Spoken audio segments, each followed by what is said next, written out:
everyone, this is Niza Valdez from BESED 2. Today we will talk about typical and atypical development. But before we start, Nick is with me to talk about this topic.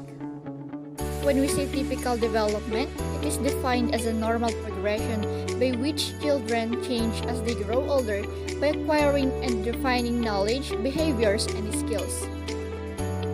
As children grow, there are different ways that they need to develop.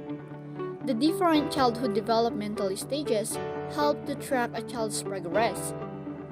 The child will need to develop cognitive, language, physical, and social skills from the moment a baby is born to the time they go off to the college.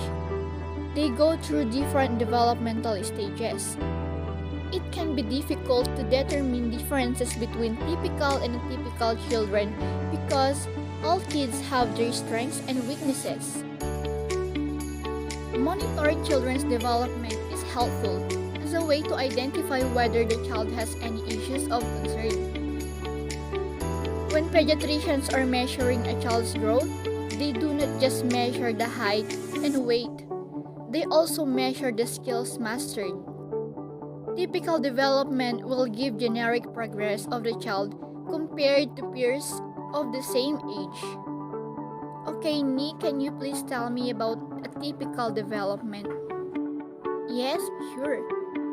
Okay, so atypical development occurs when the child appears to lag behind or is way ahead of same age peers in any of the different skills. You can learn how to recognize the differences between typical and atypical development. This will help you to identify potential issues that may benefit from early intervention. Physical development is important to know that children grow physically at different rates. Girls often grow faster and are usually taller than boys of the same age during the adolescent years. However, boys continue to add inches into their early 20s, often overtaking the girls. In some cases, a failure to thrive occurs where physical growth does not follow the typical pattern. Okay, the next one is social development. Typical children with appropriate skills are able to form friendships easily. They can maintain healthy relationships and they understand social rules and standards. The social skills developed in childhood will lead to an emotionally healthy adult life.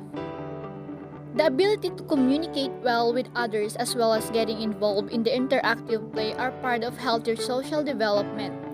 Identifying atypical social development in your child will help you to get appropriate help early enough.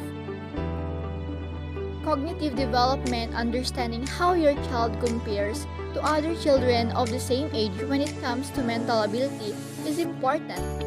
This information can help you to identify any special needs that your child may have.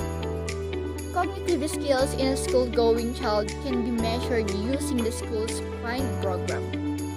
Adaptive life skills development. The development of adaptive life skills is essential for helping a child to function independently. These skills are age-related. You cannot expect your 3-year-old to perform at the same skill level as your 6-year-old. That would be all. Thanks for listening.